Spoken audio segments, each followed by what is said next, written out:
After the end of World War II, the world was split into two, East and West. This marked the beginning of the era called the Cold War.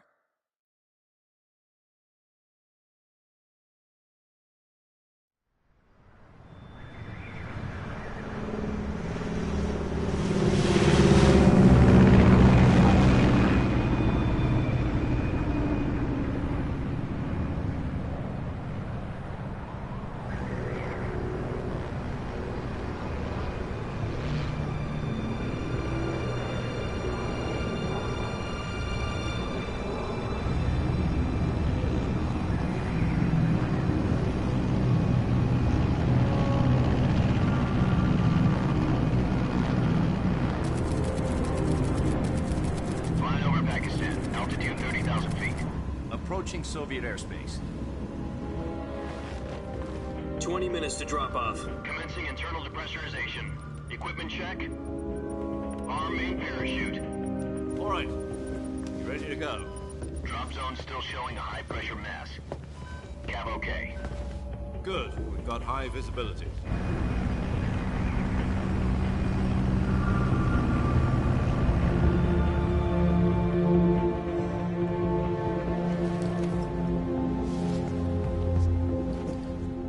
Cigar. Connecting oxygen hose to interior connector. Put on your mask.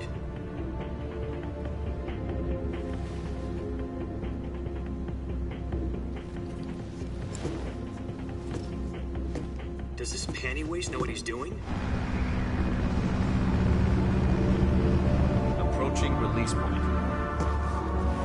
10 minutes to drop off. Hey, are you deaf? He said put out the cigar and put on your mask.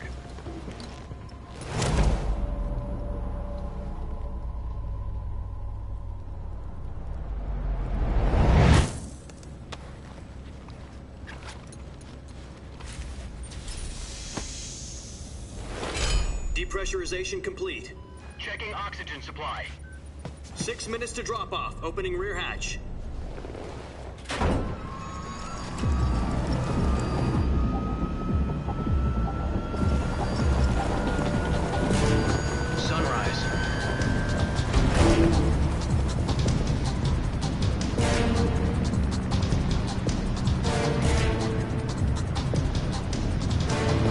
Temperature minus 46 degrees Celsius. 2 minutes to drop off. Stand up. You'll be falling at 130 miles per hour. Try not to get frostbite from the wind chill. 1 minute to drop off. Move to the rear. Activate bailout bottle. This is one for the history books. The world's first halo jump. 10 seconds to drop off. Stand by. Status okay, all green. Prepare for drop-off. Countdown. 5, 4, 3, 2, 1. Spread your wings And fly. God be with you.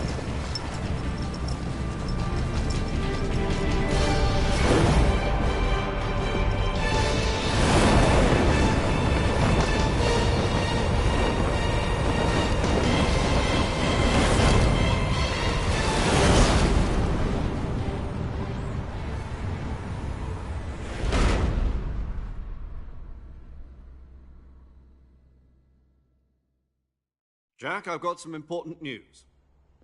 The head of the CIA has finally given us the green light for the virtuous mission.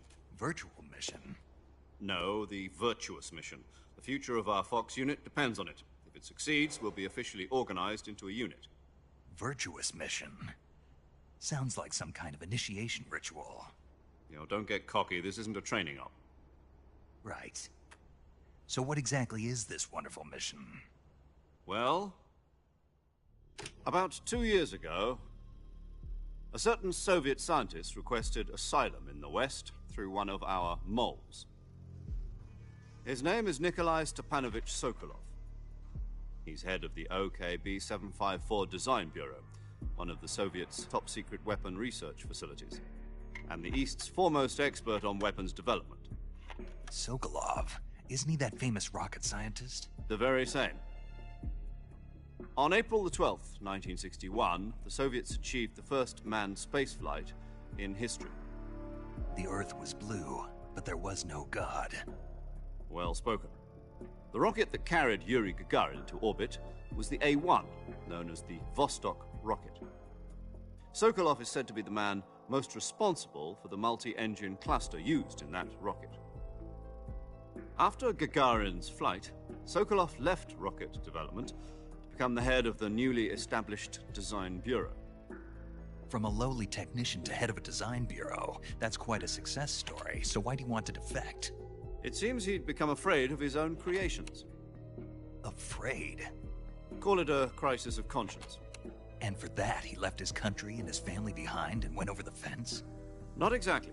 One of his conditions was that his family was also to be taken safely to the West. We used a mole to get the family out first, and succeeded in sneaking Sokolov over the Berlin Wall shortly afterwards. I was the one who conducted the operation. The security on the eastern side was still full of holes back then. Then what? We got Sokolov over in one piece, but the whole ordeal had left him exhausted, and we checked him into a hospital in West Berlin. It took him 2 weeks and more than 600 miles to get from the research facility in the Soviet Union to Berlin. He was in no condition to say anything coherent. And it was only a week later that we had something much bigger on our hands. The Cuban Missile Crisis. October the 16th, 1962, President Kennedy received word that the Soviets were in the process of deploying intermediate-range ballistic missiles in Cuba. The President demanded that the Soviets dismantle and remove the missiles. At the same time, he announced a naval blockade to prevent further missile shipments from reaching Cuba. But the Soviets didn't back down, instead placing their armed forces on secondary alert. Soviet transport ships carrying missiles continued on course towards Cuba. US and Soviet forces went on alert for an all-out nuclear war. Frantic negotiations were conducted through the UN's Emergency Security Council and unofficial channels to end the hair-trigger standoff. Finally, on October the 28th, the Soviet Union agreed to remove its missiles from Cuba, and so the world avoided a nuclear holocaust. But in order to get the Soviets to pull their missiles out, we had to make a deal. You mean the one where the US agreed to remove its IRBMs from Turkey? No. The Jupiter IRBMs deployed in Turkey were obsolete, and we were going to get rid of them anyway. They had no strategic value whatsoever to either the US or the Russians. The Turkey deal was a ruse, a cover story that was fed to the other intelligence agencies around the world. So what did the Russians really want? Sokolov. They wanted us to return Sokolov. You mean the Soviets pulled out of Cuba just to get their hands on Sokolov? That's right. What the hell was he working on? At the time, we had no idea. We were running out of time. It was either give up Sokolov or risk full-scale nuclear war. In the end, we had no choice. President Kennedy gave in to Khrushchev's demand. The next day, I got Sokolov out of the hospital, handing him over to agents on the eastern side. Sokolov kept on screaming, "Save me," until he disappeared from my sight. Then, a month ago, we received some new information from one of our moles. About Sokolov? Yes. He was taken back to the research facility and forced to continue working on the weapon in question under KGB supervision. What's more, it's on the verge of completion. So what kind of weapon is it? Something to do with space rockets? No, missiles. Same technology. I guess you're right. We don't know the details, but it appears to be a new kind of nuclear device. For half a year now, the Soviets have been conducting frequent nuclear tests at Semipalatinsk. Something to do with the weapon, I assume. We're talking about a secret weapon so big that Khrushchev was ready to pull out of Cuba to get it back. Is Sokolov still in the facility? No. According to our intelligence, he's in Selino-Yarsk, a place in the mountains about 3 miles to the west that's known as the Virgin Cliffs. The Virgin Cliffs. Nice name for a virtuous mission. They moved him there just recently. Why? Apparently, they're conducting a field test of the weapon, but it's our best chance to get him back. This mission would never have been possible if he was still in the research facility. This is our last chance. Sokolov must have known that too when he contacted us.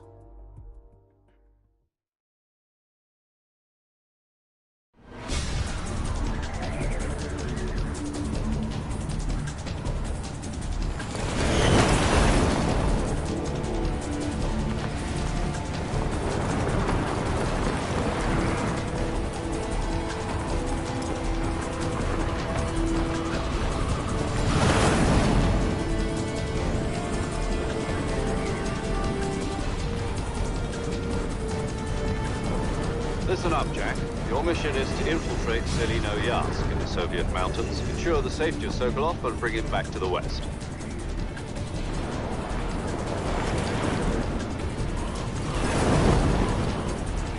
If we don't get Sokolov back before that weapon is complete, we'll be facing a major crisis. The clock is ticking.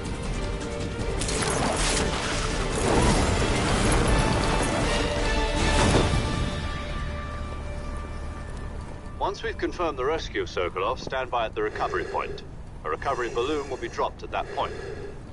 Helium will be pumped into the balloon to inflate it. The process takes about 20 minutes. Once it's complete, the gunship's arm will latch onto the balloon and pull it up. The Fulton surface-to-air recovery system. I'm familiar with the theory. Take it easy. It's been combat-proven. Do you think Sokolov is up to it? The shock will be less than during a parachute jump, and the arm can handle up to 500 pounds. So you're planning on going over the border in a single combat Talon? She's equipped with 2 6-barrel 20mm Vulcan cannons, as well as 2 40mm machine guns. Sounds like she could hold her own against a battalion of tanks. Even with the fuel in the reserve tank, we're facing a 4-hour time limit. If all goes well, it shouldn't take more than a few hours. Home in time for dinner. But if anything goes wrong, you'll be eating dinner, breakfast, and all the rest of your meals in the jungle.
Do you copy?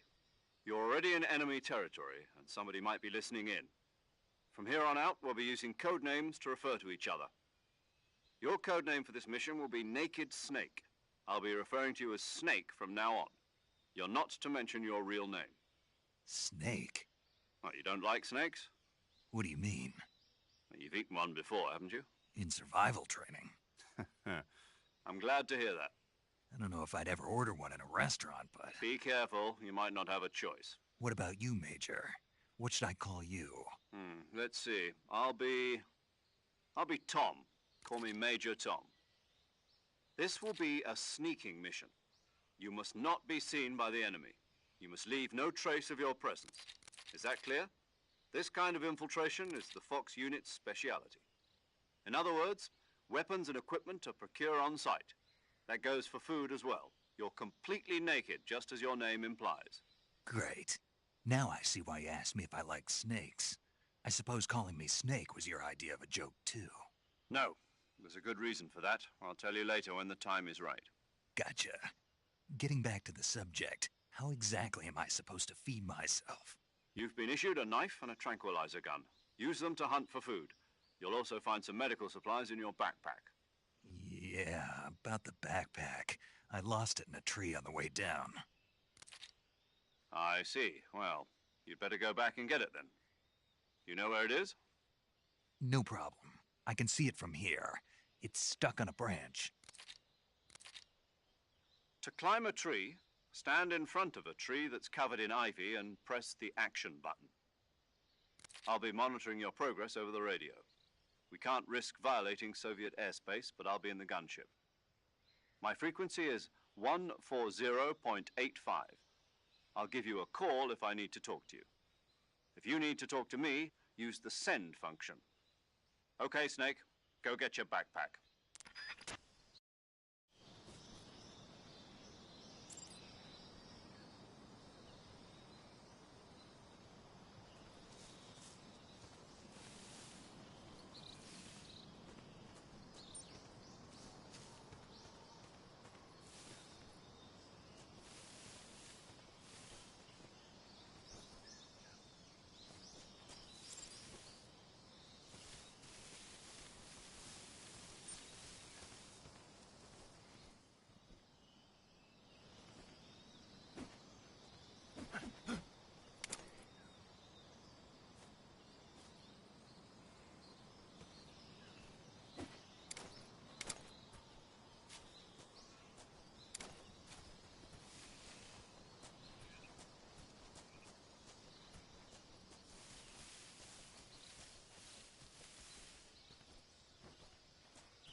I see you've retrieved your backpack, Snake.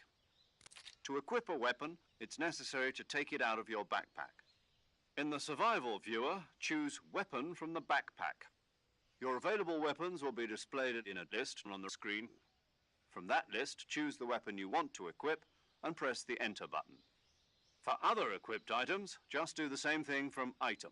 Got it. Use the survival viewer backpack. Yep, that's right. Survival is fundamental to this mission. After you've been out in the field for a while, your stamina will start to drop. If your stamina gets too low, it'll affect your performance. You won't be able to shoot accurately, for example, and your wounds won't heal as smoothly. Keep an eye on your stamina so you don't run out. To recover lost stamina, you can hunt for local flora and fauna. You can use either your tranquilizer gun or your knife to hunt. My only weapon is a Mark 22 Hush Puppy tranquilizer gun? That's right. It's been fitted with its own suppressor. However, the suppressor will deteriorate every time you fire. Once its durability reaches 0, the noise suppression effect will be gone. So don't get too trigger-happy with it. The suppressor's durability is shown in the icon. Any weapons and equipment beyond what you're carrying now, You'll have to find as you go. I have to find my own weapons and equipment? Whose crazy idea was this, anyway? Solo covert actions are standard Fox operating procedure. You can't leave any traces of your presence. No weapons, equipment, footprints, sweat, or bodily waste. The same goes for bullets and cartridges, too.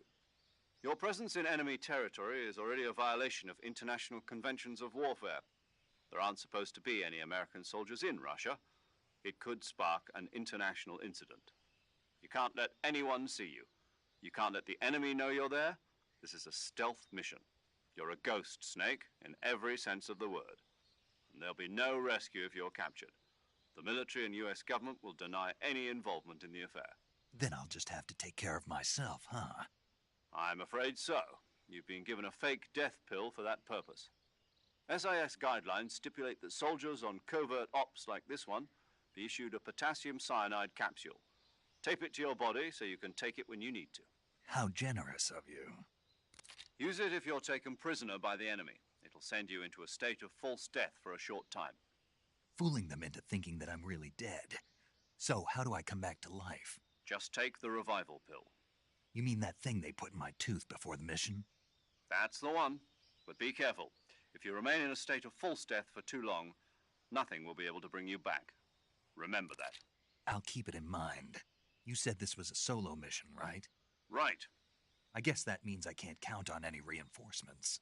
Correct. The mission rests entirely in your hands. A real one-man army. Relax. There's a support team ready to back you up over the radio. Who? I'll introduce them to you. This time, survival is of utmost importance. The first member of the support team will be in charge of monitoring your physical condition, acting as a medic, so to speak, as well as recording your mission data. She's a member of Fox as well, and she's here on the gunship with me. She? Hello, Snake. I'm paramedic. Nice to meet you. Paramedic. As in a medic who comes in by parachute. Aren't you going to tell me your real name? Are you going to tell me yours, Mr. Snake? My name, huh? It's John Doe. And they call you Jack for short. You're a regular Captain Nemo. A name means nothing on the battlefield. After a week, no one has a name. What's your name? Jane Doe. Very funny. I wasn't joking, but I'll tell you my name only if you manage to make it back alive. My frequency is 145.73. She's also in charge of recording your mission data. Whenever you want to save, send a message over the reserved save frequency, 140.96. So saving lets me record my mission data. That's right. It also records the state of your health. Good to know. There's one more person I want to introduce you to, Snake. Huh? Speaking of snakes, you remember the boss, don't you? A legendary soldier and your mentor. Actually, it was the boss that got the DCI's authorization in the first place. She's going to be serving as Fox's mission advisor. The boss is? She also helped me plan this mission. She and I were at SAS together. Jack, is that you? How many years has it been? Boss? That's right. It's me. Oh. Talk to me. Let me hear your voice. It's been 5 years, 72 days, and 18 hours. You've lost weight. You can tell just by the sound of my voice. Of course I can. I know all about you. Really? Well, I don't know anything about you. What's that supposed to mean?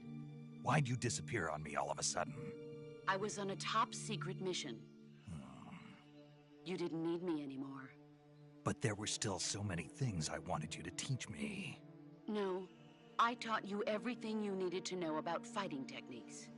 I taught you all I could. The rest you needed to learn on your own. Techniques, sure. But what about how to think like a soldier? How to think like a soldier? I can't teach you that. A soldier needs to be strong in spirit, body, and technique. And the only thing you can learn from someone else is technique. In fact, technique doesn't even matter. What's most important is spirit. Spirit and body are like two sides of a single coin. They're the same thing. I can't teach you how to think. You'll just have to figure it out for yourself. Listen to me, Jack. Just because soldiers are on the same side right now doesn't mean they always will be. Having personal feelings about your comrades is one of the worst sins you can commit. Politics determine who you face on the battlefield. And politics are a living thing. They change along with the times. Yesterday's good might be tomorrow's evil. Is that why you abandoned me? No, it had nothing to do with you. I already told you, Jack. I was on a top-secret mission. A soldier has to follow whatever orders he's given. It's not his place to question why. But you're looking for a reason to fight. You're a natural-born fighter, but you're not quite a soldier. A soldier is a political tool, nothing more. That's doubly true if he's a career soldier. Right and wrong have no place in his mission. He has no enemies and no friends. Only the mission. You follow the orders you're given. That's what being a soldier is. I do whatever I have to get the job done. I don't think about politics. That's not the same thing. Sooner or later, your conscience is going to bother you. In the end, you have to choose whether you're going to live as a soldier or just another man with a gun. There's a saying in the Orient, loyalty to the end. Do you know what it means? Being patriotic. It means devoting yourself to your country. I follow the president and the top brass. I'm ready to die for them if necessary. The president and the top brass won't be there forever. Once their terms are up, others will take their place. I follow the will of the leader, no matter who's in charge. People aren't the ones who dictate the missions. Then who does? The times. People's values change over time, and so do the leaders of a country. So there's no such thing as an enemy in absolute terms. The enemies we fight are only enemies in relative terms, constantly changing with the times. As long as we have loyalty to the end, there's no point in believing in anything, even in those we love. And that's the way a soldier's supposed to think? The only thing we can believe in with absolute certainty is the mission, Jack. All right, but do me a favor. What is it? Call me Snake. Snake? Oh, right. Your codename is Snake. It suits you well. That's right. The legendary unit that the boss put together during World War II was a snake. The Cobra unit, a group of heroes that brought the war to an end and saved the world. As long as you've got a legendary hero backing you up, you'll be fine. Isn't that right, Snake? Yeah, I can't think of anyone else I'd rather have with me. Oh, and one more thing, boss. Yes? It's good to hear your voice again. Same here. After all, who knows if either of us will make it out alive? Snake, you are always best at urban warfare and infiltrating buildings. But this is the jungle. Survival is going to be key. Those CQC techniques I taught you are sure to come in handy. CQC? Close quarters combat, huh? I've been in the Green Berets for the past few years. I'm probably pretty rusty. Not to worry. I'll be here to help you remember. After all, this is your first actual survival mission. I'll be supporting you over the radio. Where are you, boss? Next to the Major? The boss is communicating with us by radio from aboard a Permit-class submarine in the Arctic Ocean. My frequency is 141.80. Call me if you need my advice on battle techniques. Gotcha. Your mission is to retrieve Dr. Sokolov. Dr. Sokolov is being held in an abandoned factory located to the north of your current position. Avoid heavy combat and don't let anyone see you. Don't forget that this is a stealth mission. Snake, try to remember some of the basics of CQC.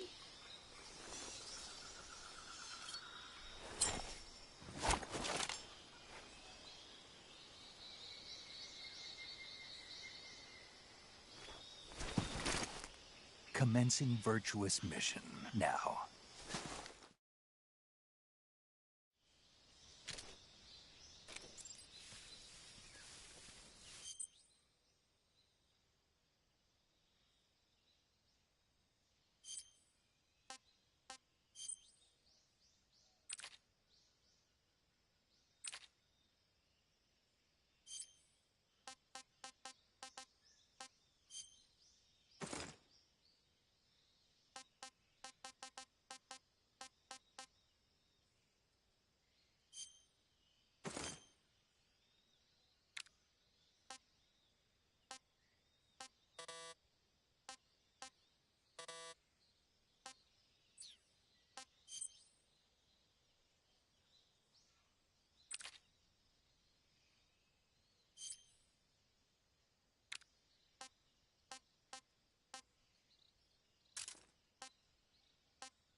Camouflage is an indispensable tool when you're sneaking through the jungle. To use camouflage, first press the Survival Viewer button to go to the Survival Viewer. Then select Camouflage and press the... Visibility is poor in the jungle, so you'll be finding yourself in a lot of unexpected encounters. Naturally, this means that close quarters combat will be more important than ever. So I'll have plenty of chances to use CQC then. That's right. In proximity encounters, firing a gun isn't necessarily the best response to every situation. It's only one option among many. Rather than taking the time to draw, aim, and fire a gun, engaging your opponent in hand-to-hand combat can sometimes be a faster and more reliable way of subduing him. Besides, in a sneaking mission like this one, it's too dangerous to go around firing your gun. You'll end up revealing yourself to the enemy. Yeah, I know. You created CQC to deal with exactly this type of situation. With your help, of course. In a battle situation, you'll only have a split second to decide how to attack. Press the aim button to get ready, then use the attack button to attack using a weapon. Use the CQC button to attack using CQC.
Saving the game, Snake?